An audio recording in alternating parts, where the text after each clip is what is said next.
ఒకచోటే ఉంటాయి ఇవన్నీ. దీన్ని ఎక్కడ పెట్టాలో అక్కడ పెట్టుకో. శిరసా శ్లాఘతే పూర్వం పరం కంఠే నయచ్చతి అంటారు పరమేశ్వరుడు విషయంలోని. గుణదోషౌ బుధో గృహన్ ఇందుక్ష్వేళా వివేశ్వర శిరసా శ్లాఘతే పూర్వం పరం కంఠే నయచ్చతి. గుణదోషాలను ఒక్కోసారి మనం ఎలా భరించాలి అంటే ఇందుక్ష్వేళా వివేశ్వర. చంద్రుణ్ణి భరించలేదు శివుడు, విషం భరించలేదు. అందుకని కొంతకాలం ఇష్టం లేనిది జరిగినా కూడా విషాన్ని శివుడు కంఠంలో భరించినట్టు భరిస్తే మేలు జరుగుతుంది. చంద్రుడైతే నెత్తి మీద పెట్టుకో, విషమైతే కంఠంలో నొక్కే, అది మళ్ళీ కిందకి తోయొద్దు, బయటికి రాయద్దు. కొన్ని పరిణామాలని మనం సమాధాన పడాలి, సంతోషించకపోయినా ఆనందించకపోయినా అర్థం చేసుకోవాలంతే. అందుకని సరిగ్గా అదే పద్ధతిలో చెప్తున్నాడు ఇక్కడ. పరం కంఠేనే ఇచ్చేది. అలాగే గుణాలు దోషాలు ఒక్కోసారి అలాగే ఉంటాయి. అన్నీ మనకు అనుకూలంగానే జరగాలంటే అలాగా అవతల వాళ్ళు కూడా కొంత మేలు చేయాలి కదా. అంటే గుణాలు దోషాలు అలాగే గ్రహించవయ్యా. పరం కంఠ శివుడే దానికి ఉదాహరణ. జటాకటాక సంభ్రమ భ్రమన్ నిలింప నిర్జరి విలోలవీచి వల్లరి విరాజమానమూర్ధని ధగద్ధగద్ధగజ్వలల్లలాట పట్టపావకే కిశోర చంద్రశేఖరే రతి ప్రతిక్షణం మమ. ఓ పక్క గంగానదిని అగ్నిని ధరించావు, మళ్ళీ నెత్తి మీద కిశోర చంద్రశేఖరే బాలచంద్రుణ్ణి ధరించావు. ఏమనాలి నీ యొక్క సమన్వయ స్వరూపాన్ని.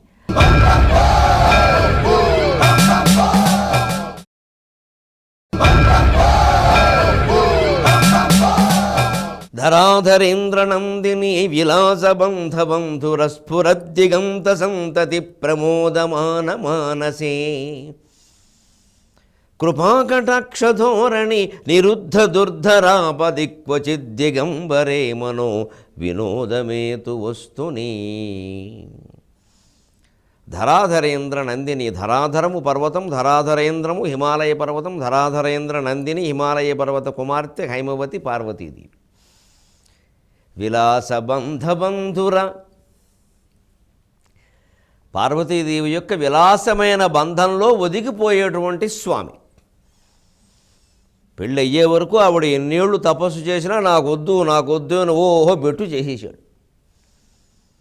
తీరా తపస్సుకు అంగీకరించి ఆమోదించి ఆవిడ ప్రత్యక్షమైన తర్వాత ఇక ముహూర్తం కుదిరిందయ్యా బాబు, 4 రోజులు ఆగమంటే ఈలోగా పెట్టుడు ముహూర్తాలు ఏం లేవా అన్నాడు. కాళిదాసు కుమార సంభవంలో ఉంది. కానీ శివునిలో ఉండే చిత్తశుద్ధి ఏమిటంటే ఒక విషయాన్ని మనం వద్దనుకున్నప్పుడు అంత చిత్తశుద్ధిగానే ఉండాలి, కావాలనుకున్నప్పుడు అంత చిత్తశుద్ధిగానే ఉండాలి. ఏదైనా తీసుకున్న నిర్ణయానికి కట్టుబడి ఉండాలి. అందుకే ధరాధరేంద్రనందిని విలాసబంధ బంధుర స్ఫుర దిగంత సంతతి. పార్వతీ పరమేశ్వరుల యొక్క విలాస బంధము అంటే దిగంత సంతతి, దిక్కులన్నీ అలా కలిసినట్టే. వారి కౌగిలి వల్లే కదా ఈ సృష్టి ఏర్పడింది. లక్ష్మీనారాయణుల యొక్క చూపులు, పార్వతీ పరమేశ్వరుల యొక్క బంధం ఇవే కదండి మూలం. ప్రమోదమాన మానసి. దిక్కులన్నీ ఏకమైనట్టుగానే ప్రమోదమైనటువంటి మనస్సు కలిగిన వాడు, ఆనందం కలిగిన కృపాకటాక్ష ధోరణి. ఆయన కృపాకటాక్ష ధోరణి వల్ల నిరుద్ధ ఆపివేయబడిన, నిరోధింపబడిన, దుర్ధర ఆపది.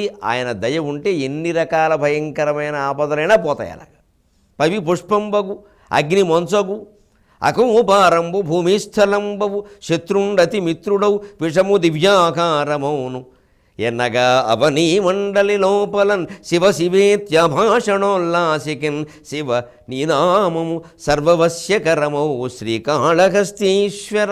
పిడుగు పువ్వు అయిపోతుంది, అగ్ని మంచు అయిపోతుంది, విషము దివ్యాహారం అవుతుంది భగవంతుడు కరుణ ఉంటే. అందుకే కృపాకటాక్ష ధోరణి నిరుద్ధ దుర్ధర ఆపది. ఎంత భయంకరమైన ఆపదలైనా నమశివాయ నామంతో పోతాయి. క్వచిత్ దిగంబరేమనో వినోదమేతు వస్తుంది. ఆ దిక్కులన్నీ అంబరములుగా కలిగిన వాడంటే అర్థం గుడ్డ కట్టుకోవడం కాదు, తెలియని మాటలు మాట్లాడొద్దు. శివుడు ఎందుకు కట్టుకోడండి, ఏమి కాదు, దేవత కాదా కట్టుకోవడం, అది కాదు.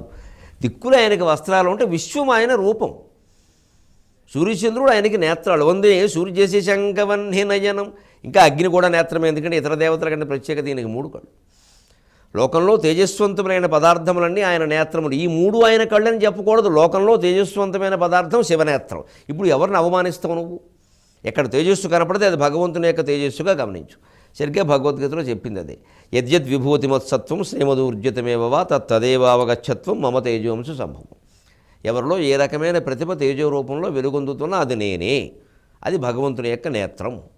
అక్కడ వ్యక్తమయ్యే అవకాశం ఉంది, అవుతోంది, ఇంకో చోట లేదు. అది ఉపాధి భేదాన్ని బట్టి ఉంటుంది. జటాభుజంగ పింగళ స్ఫురత్ ఫణామణి ప్రభ కదంబ కుంకుమద్రవ ప్రళిప్త దిగ్వధూముఖే మదంధ సింధురస్ఫురత్వగుత్తరీయమేదురే మనో వినోదమద్భుతం బిభర్తు భూతభర్తరీ. జటాభుజంగ పింగళ స్ఫురత్ ఫణామణి ప్రభ. జట అనేటువంటిది ఒక పాము అయితే, భుజంగం అయితే జట అడవి అన్నాడు, జట పాత్ర అన్నాడు. ఆ జటని ఇప్పుడు భుజంగం ఉంటున్నాడు, పాము ఉంటున్నాడు. ఇలా ఈ వ్యోమప కేశం ఇలా సిరివేయబడగానే ఒక్కసారికి పాములాగే ఉంటుంది. పింగళ స్ఫురత్ ఫణామణి ప్రభ. ఆ లేత పసుపు రంగులో మెరిసిపోతున్నటువంటి జడలు నూనె రాయకపోవడం కారణంగా తైల సంస్కారం లేకపోతే అలాగే ఉంటుంది. పింగళ వర్ణం అంటారు. ఆ పసుపు ఎరుపు కలిపిన వర్ణంలా ఉంటుంది. సరిగ్గా పులి రంగు, సింహం రంగు అలా ఉంటాయి, సింహం కళ్ళ రంగు అలా ఉంటుంది. అది కొంచెం భయంకరంగానే ఉంటుంది.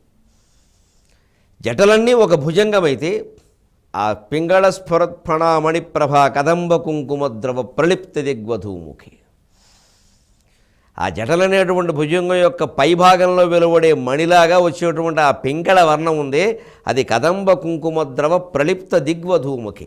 దిక్కులనేటువంటి వధువు యొక్క ముఖానికి కదంబ కుంకుమద్రవంతో కుంకుమ బొట్టు పెడుతోంది అన్నాడు. ఎంత అద్భుతమైన భావన అండి! ఏమి కవండి రావణాసురుడు. రావణాసురుడు పేరుగా చెప్పగానే స్త్రీ వ్యామోహం అంటారేమిటండి? ఇన్ని గుణాలు ఆయనలో ఉంటే మనకు లోకంలో పెద్ద వ్యాధి ఏమిటంటే, ఎవరు ఏదైనా ఒక లక్షణంతో కనపడితే ఇక అస్తమాను ఆయన గురించి అదే మాట్లాడటమే. అందుకని ఇక్కడ ఆ పోలికలన్నీ అందుకోసమే. పింగళ స్ఫురత్ఫణామణి ప్రభా కదంబ కుంకుమద్రవ ప్రళిప్త దిగ్వధూముఖి. రావణాసురుడు రాక్షసుడైతే కావచ్చు, అది వేరే విషయం. రాక్షసులందరూ మంచివి, చెడ్డవాళ్ళు ఏం కాదు. ఒక స్త్రీ వ్యామోహం విషయం పక్కన పెడితే మిగిలినవన్నీ మంచివి. మిగిలినవన్నీ తీసుకుందాం మనం. ఇప్పుడు ఆ గొడవ ఎందుకు? వివాదాస్పదమైందే మాట్లాడుకోవాలా ఎంతసేపు? ఎంత గొప్ప కవిత్వం అండి! జటం అనేది ఒక పాము అయితే, ఆ జటలు ప్రకాశించే పింగళవర్ణం ఉంది, ఆ పాము నెత్తి మీద ఉండే ఒక మణి అయితే, ఆ మణి యొక్క కాంతులు లేత ఎరుపు పసుపు రంగులు కలిపిన కాంతులు దిక్కులనే వధువు ముఖానికి కుంకుమ బొట్టు పెడుతోంది అన్నాడు. దిగ్వధూముఖే కదంబ కుంకుమద్రవ ప్రళిప్త దిగ్వధూముఖే మదంధ సింధురస్ఫురత్వక్ ఉత్తరీయమేదురే. మదించిన ఏనుగు యొక్క చర్మాన్నే ఉత్తరీయంగా ధరిస్తున్నావయ్యా. ఇక ఉత్తరీయం ఇంకో రీయం ఏం లేదు, అన్నీ ఒకటే అంతరీయము, ఒకటే బట్ట ఆయన కట్టుకునేది. అది మదాంధ సింధురం. మదించిన ఏనుగు యొక్క చర్మం గజాసురుడికి ఇచ్చినవారు. అటువంటి శివుడు మనోవినోదం అద్భుతం బిభర్తు భూతభర్తరి మే మనహ. నా మనస్సు భూతభర్తరి, భూత ప్రేత పిశాచములకు సైతం అధిపతి అయినటువంటి, పైగా భూత సకల జీవులకు అధిపతి అయినటువంటి ఆ పరమేశ్వరుని యందు భూతభర్తరి అద్భుతం బిభర్తు, ఒక అద్భుతానందం